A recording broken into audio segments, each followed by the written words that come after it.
The year was 1557. In the dungeons beneath Wartburg Castle, a man named Johann Pistorius screamed as molten lead was poured into the funnel, protruding from his mouth.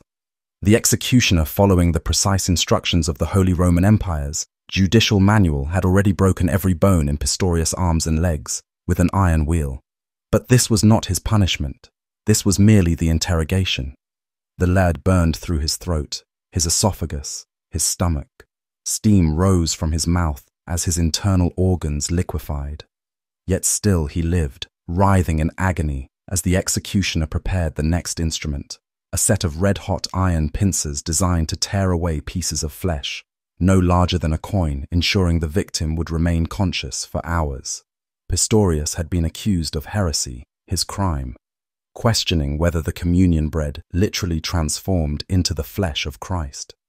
For this theological disagreement, the authorities would spend the next 14 hours systematically destroying every part of his body while keeping him alive. The official record preserved in the archives of Thuringia documents each instrument used, each scream recorded, each moment. His body failed and was revived again. This was not the work of madmen. This was the law. This was justice. This was the calculated, methodical application of devices designed by some of humanity's most brilliant minds, engineers, physicians, theologians, all working together to perfect the art of human suffering. What Johann Pistorius endured was not an aberration or the product of a sadistic individual's twisted imagination.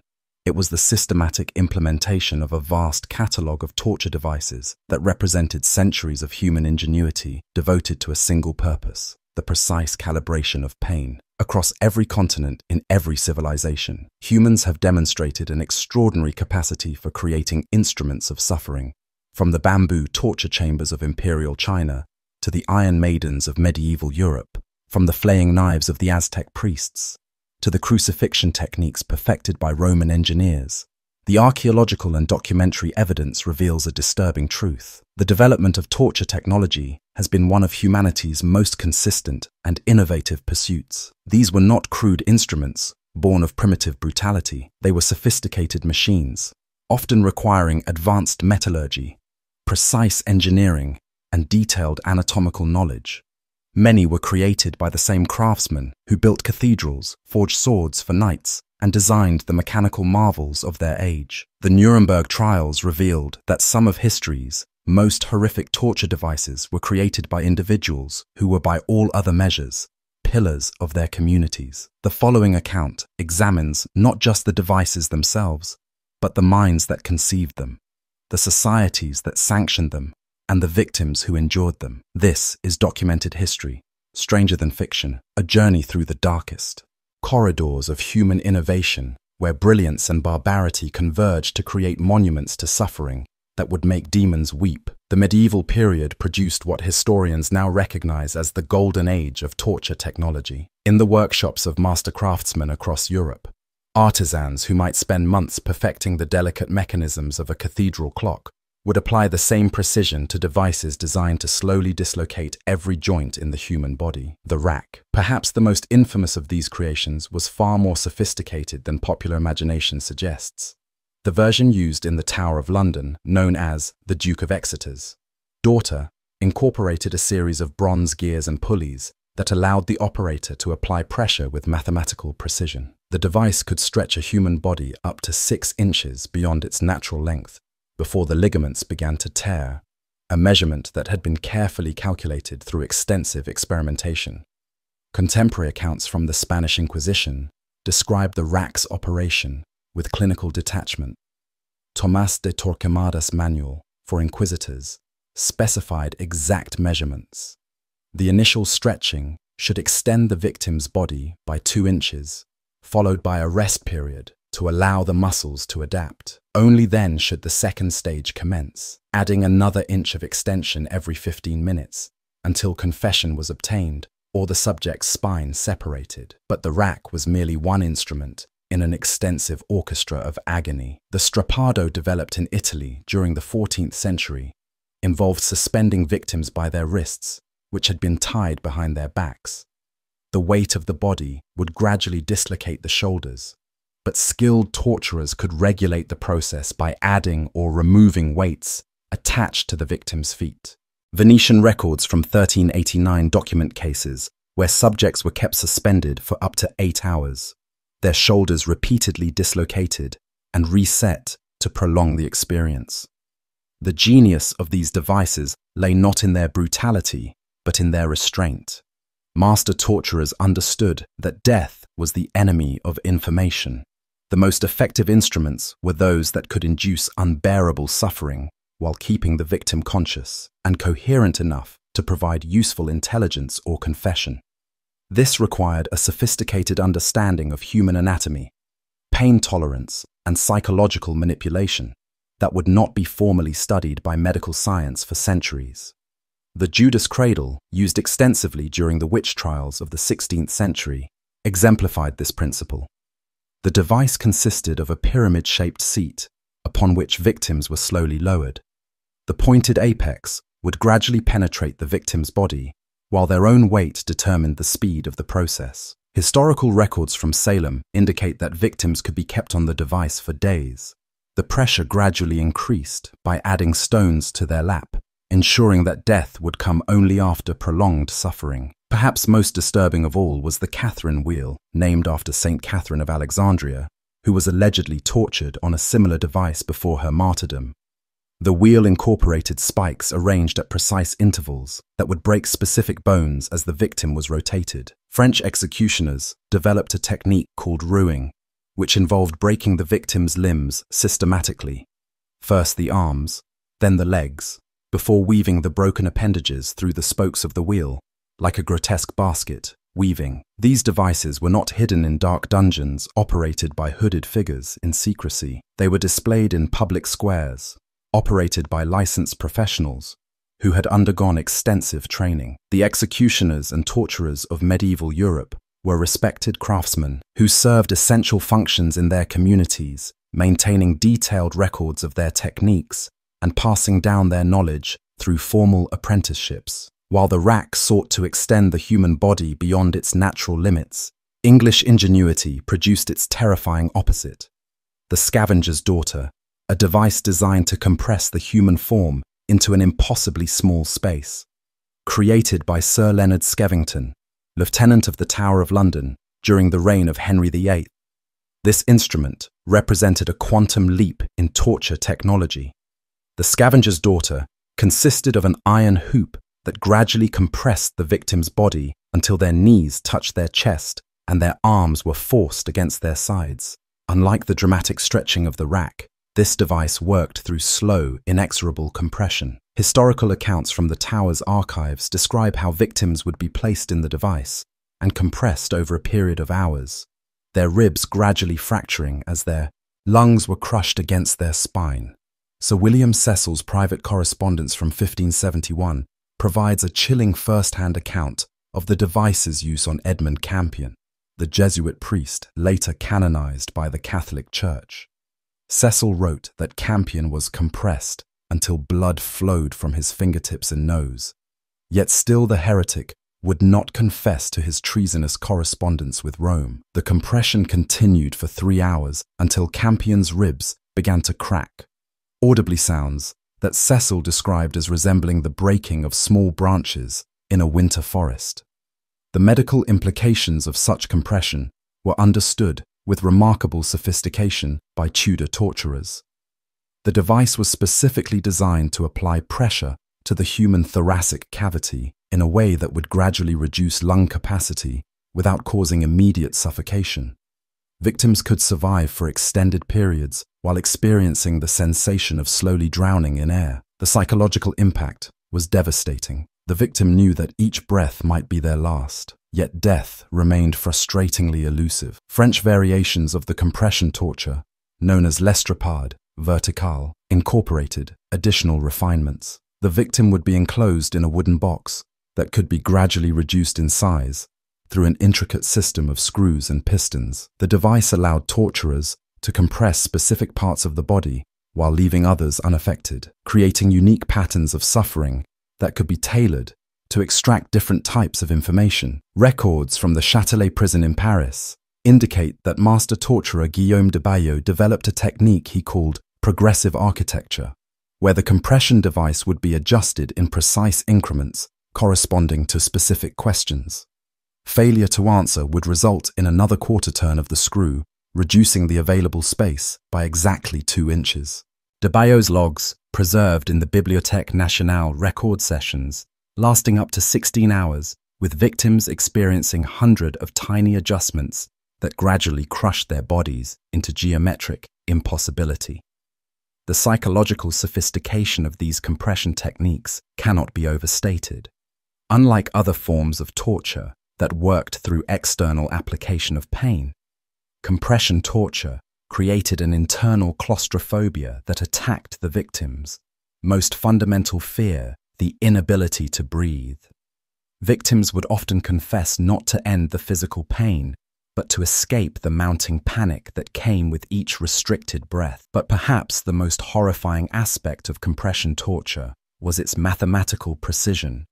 English court records from the reign of Elizabeth I contain detailed diagrams showing the exact measurements required to break specific bones without causing immediate death. The human ribcage, it was discovered, could be compressed by up to 40% of its natural width before critical organs would rupture. This knowledge allowed torturers to operate within precise parameters, ensuring that victims would remain conscious and responsive throughout the ordeal. The Scavenger's Daughter claimed hundreds of victims during its decades of use in the Tower of London.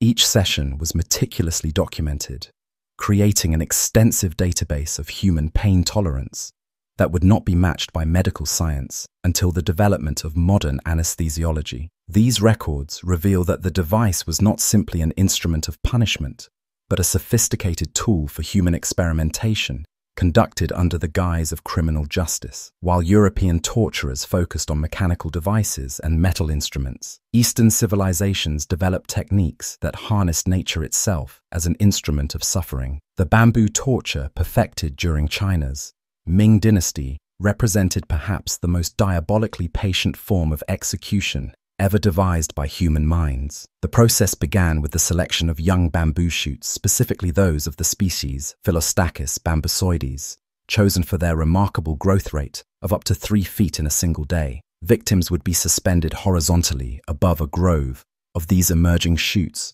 their bodies positioned so that the sharp bamboo tips would make contact with their flesh as growth commenced. Imperial records from the Forbidden City, translated from classical Chinese in the early 20th century, provide disturbing details about this method's implementation. The process was overseen by specially trained botanist executioners who understood the precise conditions required to maximize bamboo growth. Victims would be fed and given water to ensure they remained alive for the full duration of the process, which could last anywhere from 3 to 7 days. The bamboo shoots, sharpened to needle-like points, would slowly penetrate the victim's body as they grew. Unlike a knife or spear, which causes immediate trauma, the bamboo's growth was imperceptible from moment to moment. Victims would feel a gradual pressure, then a small puncture, then slowly expanding. Pain as the living wood forced its way through their organs. Chinese medical texts from the period describe how victims would remain conscious throughout most of the process, as the bamboo shoots avoided major blood vessels and organs during the initial stages of growth. Dr. Wang Shuho, court physician to Emperor Hongxi, documented the physiological effects of bamboo torture in his medical treatise, Observations on the Human Form in Extremis. His clinical descriptions, preserved in Beijing's Imperial Library, detail how victims would experience periods of delirium, alternating with moments of acute awareness. The bamboo's growth would stimulate nerve endings in ways that conventional weapons could not replicate, creating waves of pain that intensified over hours rather than minutes. The psychological warfare aspect of bamboo torture was equally sophisticated. Victims could see the bamboo shoots positioned beneath them, could measure their daily growth, could calculate approximately when the penetration would begin. This anticipation often proved more devastating than the physical suffering itself. Chinese philosophical texts from the period suggest that the torture was considered a form of meditation on the relationship between time nature and human suffering. Variations of the technique were developed across different regions of Asia. Japanese samurai developed a method called tagbashira, bamboo pillars, where victims would be impaled on mature bamboo stakes and then left in bamboo groves, where younger shoots would gradually grow around and through their bodies. Korean court records describe a technique where bamboo slivers would be inserted under the victim's fingernails and toenails, then left to grow, creating an internal pressure that would eventually shatter the bones from within. The Vietnam War era brought renewed attention to bamboo torture, when American prisoners of war reported experiencing similar techniques.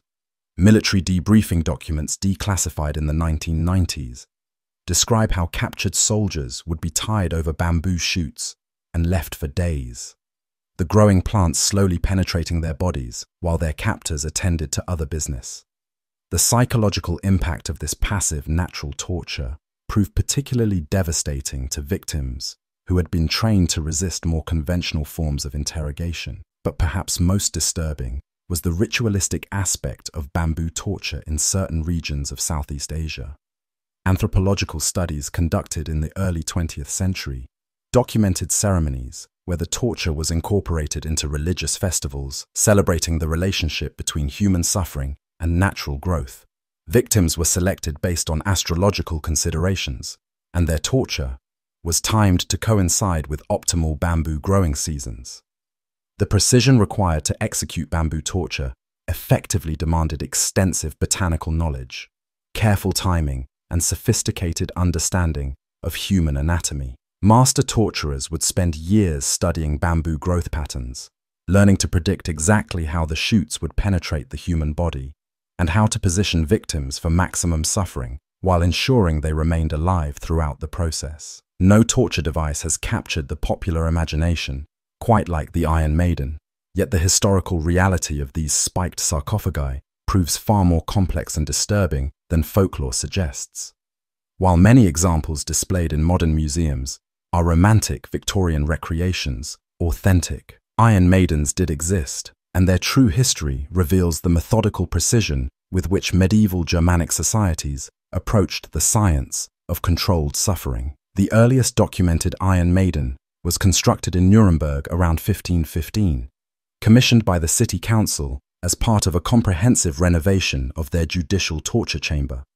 Unlike the crude spiked boxes of popular imagination, the authentic device was a masterwork of precision engineering. The interior spikes were carefully arranged and measured to penetrate the victim's body at specific points, avoiding major organs and arteries to prevent immediate death. Master craftsman Hans Schmidt, whose workshop produced the Nuremberg Iron Maiden, left detailed construction notes that were discovered in the city archives during World War II.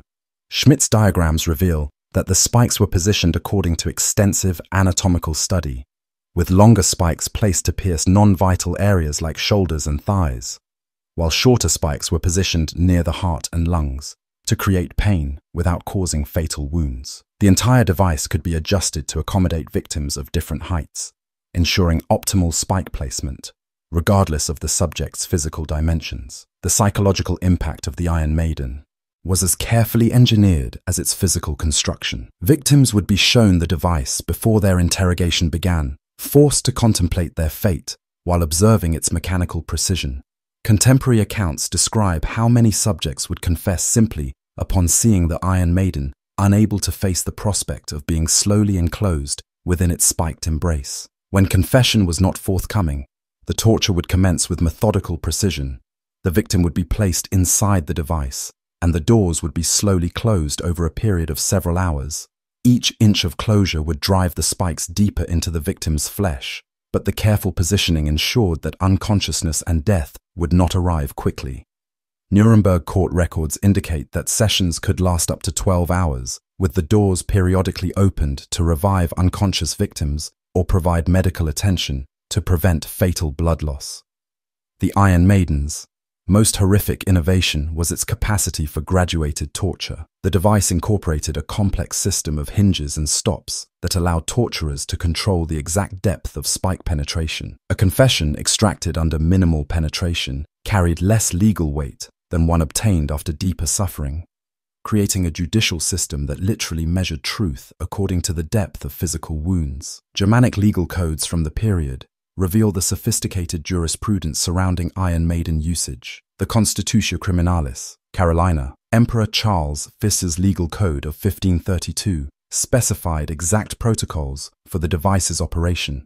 Different crimes required, different levels of suffering with heresy, demanding the deepest spike penetration, followed by treason, then murder, then theft. The law even specified the minimum time victims must remain in the device for their confessions to be considered legally valid. Dr. Johann via court physician to Duke William of Cleves documented the medical aspects of Iron Maiden torture in his 1563 treatise. De Prestigiis Daemonum Wire described how skilled operators could keep victims alive for extended periods by carefully monitoring their vital signs and adjusting the spike depth accordingly. His clinical observations note that victims would experience waves of pain corresponding to their heartbeat, as the spikes would shift slightly with each pulse, creating a rhythmic agony that could last for hours. The social status of Iron Maiden victims added another layer of sophistication to the torture. Wealthy victims could pay for merciful modifications, blunted spikes, padded interior surfaces, or shortened sessions. These modifications were not offered out of compassion, but as a source of municipal revenue. Nuremberg's financial records show that Iron Maiden fees could constitute up to 15% of the city's annual income, creating a powerful economic incentive to maintain and improve the devices. Perhaps most disturbing was the Iron Maiden's role in public spectacle. Unlike other torture devices that operated in dungeon privacy, the Iron Maiden was often wheeled into public squares for ceremonial use. Citizens would gather to witness high-profile executions, with the victims' screams serving as both entertainment and moral instruction. These public demonstrations were carefully choreographed events, with town criers providing commentary on the victims' crimes and the appropriate Christian responses to such suffering. The decline of the Iron Maiden corresponded with the rise of Enlightenment thinking and legal reform, but not before the device had claimed hundreds of documented victims across German-speaking territories. Each use was meticulously recorded, creating an extensive archive of human suffering that provides modern historians with unprecedented insight into medieval concepts of justice, suffering, and social control. The breaking wheel, known in German as the Rad and in French as la roue, represented the apotheosis of public torture execution technology. Far from the crude wooden wheels depicted in historical illustrations, these devices were sophisticated mechanical instruments designed to systematically dismantle the human body while ensuring maximum visibility for gathered crowds. The wheel itself was a masterwork of carpentry and metallurgy. Master craftsmen would spend weeks constructing each device using specially selected hardwoods that had been aged for optimal strength and durability. The most sophisticated wheels, like those used in the judicial centers of Paris and Vienna, incorporated metal reinforcements and adjustable mechanisms that allowed executioners to control the speed and force of each blow with mathematical precision. Contemporary execution manuals provide disturbing insight into the systematic nature of breaking wheel torture. The Lehenspiegel, a 16th-century German legal text, specified the exact sequence of bone breaking required for different crimes. Murderers would receive blows to the arms first, then legs, then torso, with at least 15 minutes between each blow, to allow the victim to fully experience the pain before the next bone was shattered. Master executioner Franz Schmidt of Nuremberg, whose detailed diary was discovered in 1928, recorded over 400 breaking wheel executions during his 40-year career. Schmidt's entries reveal the mechanical precision required to operate the wheel effectively. Each blow had to be carefully calibrated to break bones without causing immediate death from shock or blood loss. Schmidt noted that inexperienced executioners would often kill their victims too quickly, depriving the community of the moral instruction that prolonged suffering was intended to provide. The anatomy of breaking wheel torture followed established patterns that had been refined through centuries of experimentation. The victim would be tied to the wheel with their limbs extended through gaps between the spokes.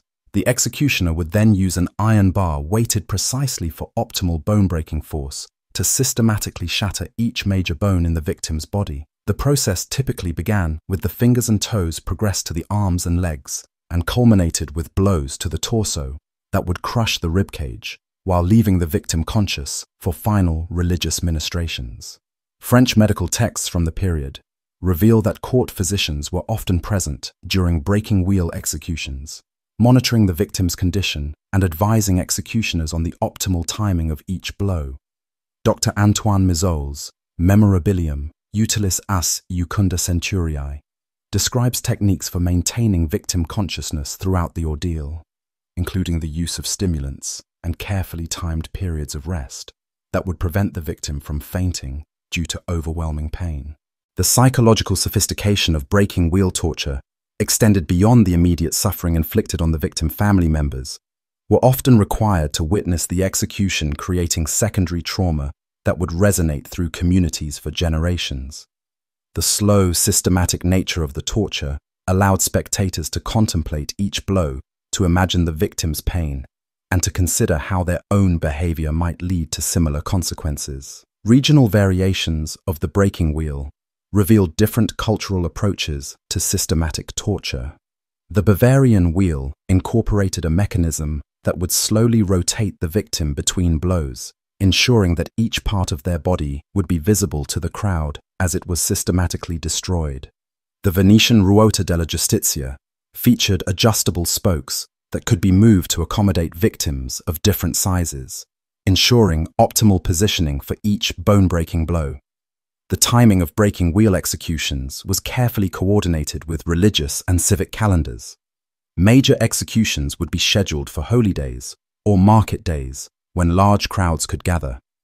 The extended duration of breaking wheel torture, often lasting 4 to 6 hours, provided ample time for moral instruction, religious sermons, and community bonding through shared witnessing of divine justice. Perhaps most disturbing was the fate of victims who survived the initial breaking process. Those whose crimes were considered particularly heinous would be left alive on the wheel, their shattered bodies displayed publicly until death arrived. Naturally, court records from Regensburg describe cases where victims survived for up to 3 days after their breaking their screams, serving as continuous moral instruction for passers-by. The economic aspects of breaking wheel torture reveal another layer of systematic organization. Cities would charge admission fees for premium viewing positions during major executions. Vendors would sell food and drink to spectators during the prolonged torture sessions. The breaking wheel had become not just an instrument of justice, but a cornerstone of municipal entertainment and revenue generation. The decline of breaking wheel torture coincided with changing concepts of humane punishment and public decency, but the device remained in legal use across parts of Europe until the late 18th century. The last documented breaking wheel execution occurred in Prussia in 1841, marking the end of a torture method that had claimed thousands of victims and traumatized countless more observers over nearly 4 centuries of systematic use. The most disturbing aspect of historical torture devices was not their mechanical sophistication or the suffering they inflicted, but the moral frameworks that not only justified their use, but elevated torture to a sacred duty. The same societies that produced magnificent cathedrals, advanced mathematical theorems, and sublime works of art simultaneously developed the most refined methods of human suffering ever conceived. This paradox reaches its apex in the relationship between the Christian Church and torture technology during the medieval period. The very institution that preached Christ's message of love and forgiveness became the primary sponsor and theoretical developer of systematic torture techniques. The papal bull Ad Extirpanda, issued by Pope Innocent IV in 1252, provided explicit theological justification for torture, declaring it a necessary tool for protecting Christian souls from the corruption of heresy. The Inquisitions. Torture manuals, such as the Directorium Inquisitorum, written by Nicholas Eymerich in 1376, reveal the sophisticated theological reasoning that transformed acts of extreme cruelty into acts of divine mercy. According to this logic, physical torture that extracted confession and enabled salvation was infinitely preferable to allowing heretics to die unrepentant and face eternal damnation. The torturer, therefore, was not inflicting suffering, but providing salvation. The greater the suffering extracted, the more complete the spiritual healing. This theological framework created a grotesque inversion of traditional moral categories. Mercy became cruelty, as allowing heretics to escape torture meant condemning them to hell. Cruelty became mercy, as inflicting maximum physical suffering provided the pathway to spiritual redemption. The most skilled torturers were praised as the most compassionate Christians. Their ability to extract confessions through prolonged agony celebrated as evidence of divine grace working through human instruments. The contradictions extended beyond religious contexts into secular law and social organization. The same Germanic legal codes that specified precise protocols for breaking wheel executions also contained elaborate provisions for protecting the rights of citizens, establishing early forms of due process, and limiting the power of rulers over their subjects.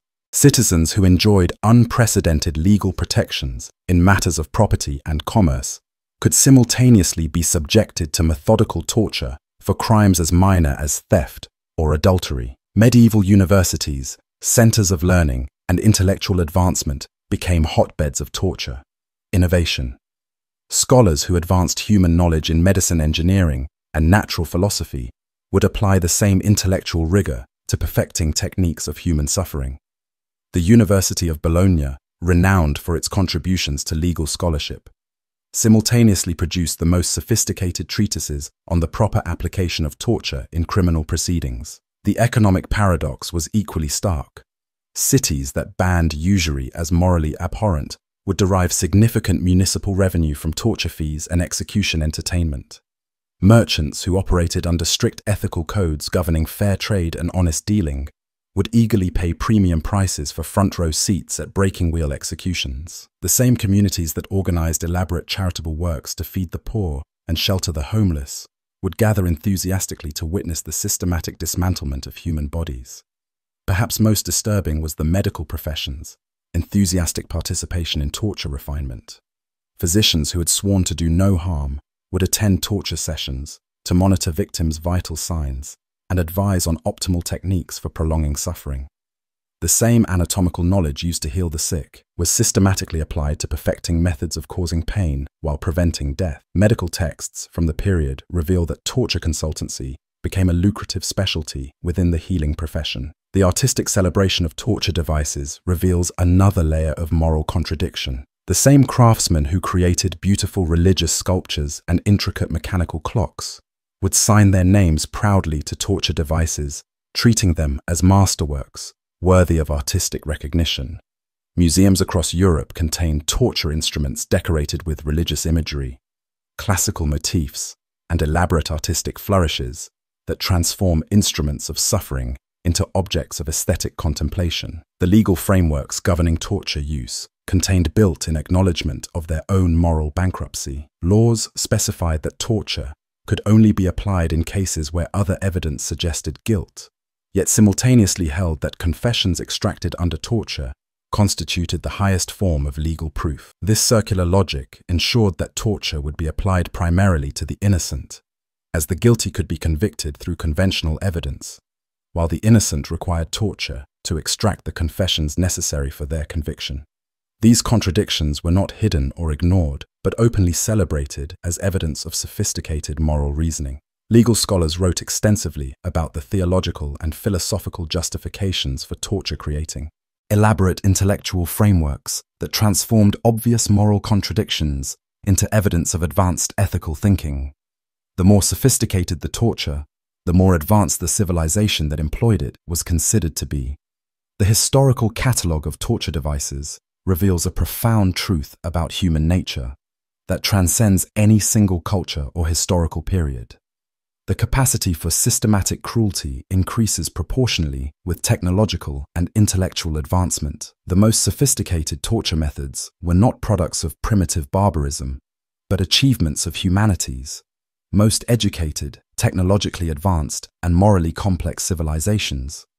The engineering precision of the rack, the botanical knowledge required for bamboo torture, the anatomical understanding behind the Iron Maiden, and the mechanical sophistication of the breaking wheel all represent applications of advanced human knowledge to the fundamental problem of causing maximum suffering while maintaining life. These devices were not crude instruments wielded by ignorant savages, but sophisticated machines created by master craftsmen, approved by legal scholars, blessed by religious authorities, and operated by trained professionals. This technological sophistication served a deeper psychological function than mere punishment or information extraction. The elaborate mechanical complexity of torture devices provided psychological distance between the operators and their victims, transforming acts of personal violence into impersonal technical procedures. The executioner operating a breaking wheel was not beating a human being with a club, he was operating a precision instrument according to established protocols.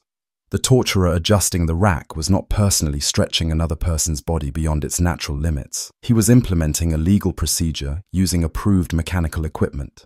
The bureaucratization of torture created additional psychological barriers that enabled otherwise moral individuals to participate in systematic brutality. Each person involved in the torture process, the craftsman who built the device, the judge who ordered its use, the executioner who operated it, the physician who monitored it, the priest who blessed it, could focus on their specific technical role while avoiding responsibility for the overall system. This division of moral labor allowed entire societies to participate in systematic torture while maintaining their individual sense of ethical behavior. The victims of these elaborate torture devices were not anonymous statistics, but real human beings whose individual suffering was documented in meticulous detail.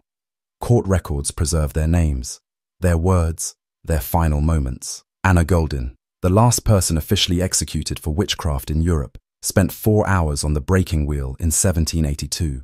Her screams recorded by court scribes, who noted the exact timing of each blow. Johann Baptist Weiss, tortured on the rack in Vienna in 1761 for the crime of reading prohibited books, dictated his final statement while his arms were being systematically dislocated. His words preserved in archives that modern historians can still access. These individual stories, multiplied across centuries and continents, represent perhaps the largest systematic documentation of human suffering in recorded history. The torture archives of medieval Europe contain more detailed accounts of pain, terror, and death than all other historical sources combined. These records were not kept by sadistic individuals for personal gratification, but by professional bureaucrats performing their official duties in societies that viewed such documentation as evidence of proper legal procedure. The decline of systematic torture corresponded not with moral enlightenment, but with changes in political and economic structures that made elaborate public suffering counterproductive to state interests. The rise of centralized nations, states' professional police forces, and industrial economies reduced the utility of torture as social control while increasing its costs in terms of lost productivity and international reputation. Torture did not disappear because humans became more compassionate, but because more efficient methods of population control emerged. Modern society's relationship with this historical legacy remains deeply problematic. The same intellectual and technological capabilities that enabled medieval torture, innovation continue to drive human development in fields ranging from medicine to space exploration. The organizational skills, mechanical ingenuity, and systematic thinking that created the breaking wheel and the Iron Maiden also created modern hospitals, universities, and democratic institutions. The capacity for both transcendent beauty and systematic brutality appears to be an inseparable aspect of human nature, manifesting differently according to cultural and technological circumstances, but never truly disappearing.